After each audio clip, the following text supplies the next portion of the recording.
மைவி3 உறுப்பினர்களுக்கு வணக்கம். சோசியல் மீடியாலையும் மற்ற வாட்ஸ்அப் குரூப்பில் மைவி3 பற்றின தவறான கருத்துக்கள் அதிகமாக பரப்பப்பட்டு வராங்க. ஏன்னா மைவி3 கம்பெனி இன்னும் சில நாட்களில் கம்ப்ளீட்டாக எல்லா பிரச்சனைகளிலிருந்து விடுதலை ஆக போகுதுன்னு தெரிஞ்சுக்கிட்டு மைவி3க்கு எதிராக இருக்கக்கூடியவங்க மைவி3 கம்பெனி உறுப்பினர்கள் மேலே பொறாமப்பட ஒரு குரூப் என்ன பண்ணுறாங்கன்னா மைவி3 பற்றி மறுபடியும் தவறாக பேச ஆரம்பிச்சிட்டாங்க. யாரும் எந்த ஒரு தவறான செய்திக்கும் நேர்மை இல்லாத எதிர்மறையான செய்திகளுக்கு யாருமே நம்ம காது கொடுக்க வேண்டாம். ஏன்னா மைவி3 கம்பெனி இந்த மாதங்களிலே எல்லா பிரச்சனையோடு முடிஞ்சு நீதிபதி அவர்கள் அனுமதி கொடுக்க தயாராக இருக்கிறாங்க. ஏன்னா இந்த கம்பெனியை பற்றின செயல்பாடு, இந்த கம்பெனியினுடைய திட்டம் என்ன, இதனுடைய பயன்கள் நீதிபதி அவர்கள் ரொம்ப தீர ஆராய்ந்து விசாரணை நடத்தியிருந்திருக்காங்க. அதனால் இந்த கம்பெனியை ஏதாவது ஒரு சட்டத்துக்குள்ள, அதாவது இந்திய சட்டத்தில் ஆர்பிஐ ரூல்ஸ் இந்த மாதிரியான ஒரு ஃபினான்சியல் பிளான் எது இருக்குதோ அதுக்குள்ளே இந்த மைவி3ங்கிற இந்த பிளானை இன்சர்ட் பண்ணும்போது மக்களுக்கு இந்த பயன் தொடரும் அப்படின்னு சொல்கிறாங்க. ஏன்னா நிறைய சட்டம் இருக்குது. இப்போ பார்த்தீங்க அப்படின்னா சிட் ஃபண்ட்ஸ் இருக்குது, பட்ஸ் ஆக்ட் இருக்குது. அப்புறம் இப்போ பேங்க்கில் நம்ம என்ன பண்ணுறோன்னா பணம் டிபாசிட் பண்ணுறோம். அந்த பணத்தை டிபாசிட் பண்ணுறதுனால இன்ட்ரெஸ்ட் வரும். ஸோ இன்ட்ரெஸ்ட்டுக்காக வாடிக்கையாளர் என்ன பண்ணுறாங்கன்னா அவங்கள டிபாசிட் பண்ண வைக்க மோட்டிவேட் பண்ணுறாங்க.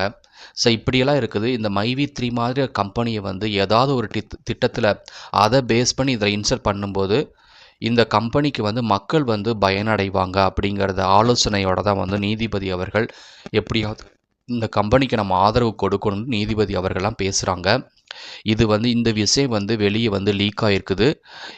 அதனால் நீதிபதிக்கு எதிராகவும் சரி நிறைய பேர் வாய்ஸ் கொடுக்குறாங்க. இந்த கம்பெனி எப்படியாவது மறுபடியும் முடக்கணும், இந்த கம்பெனினால் நிறைய உறுப்பினர்கள் நல்ல வாழ்க்கையில் முன்னேறாங்க அப்படின்னு நிறைய பொறாமைக்காரர்கள் நிறைய பேர் இருக்கிறாங்க.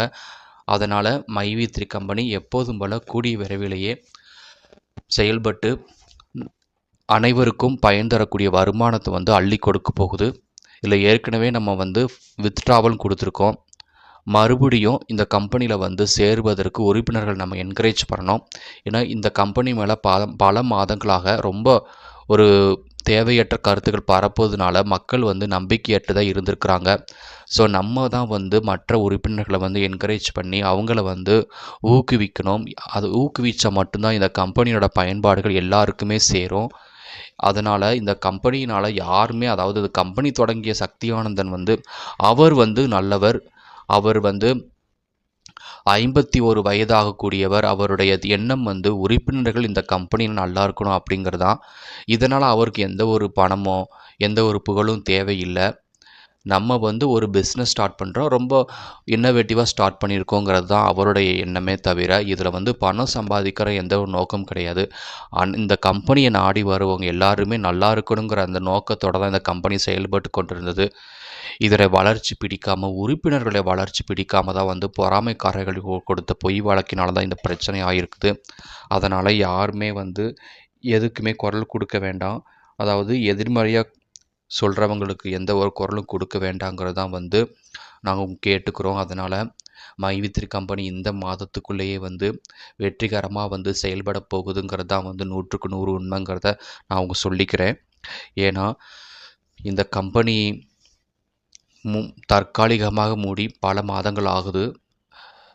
கிட்டத்தட்ட ஒரு 10 மாதங்கள் ஆக போகுது. அதனால் நிறைய உறுப்பினர்கள் இந்த கம்பெனியவே மறந்துட்டாங்க. அந்த கம்பெனியை செயல்பாடு திட்டங்கள் கம்ப்ளீட்டாக அவங்கள விட்டு போயிடுச்சு. அதனால் மீண்டும் இந்த கம்பெனி எழுகணும் அப்படின்னா உறுப்பினர்களை என்கரேஜ் பண்ணணும். உறுப்பினருக்கு மறுபடியும் பாசிட்டிவாக நம்ம என்ன பண்ண, இந்த கம்பெனி திட்டங்களை பற்றி பேசணும். இந்த கம்பெனினால் யாரெல்லாம் பயனடைஞ்சாங்களோ அவங்களாம் ஓப்பனாக மீடியாவில் பேசணும்.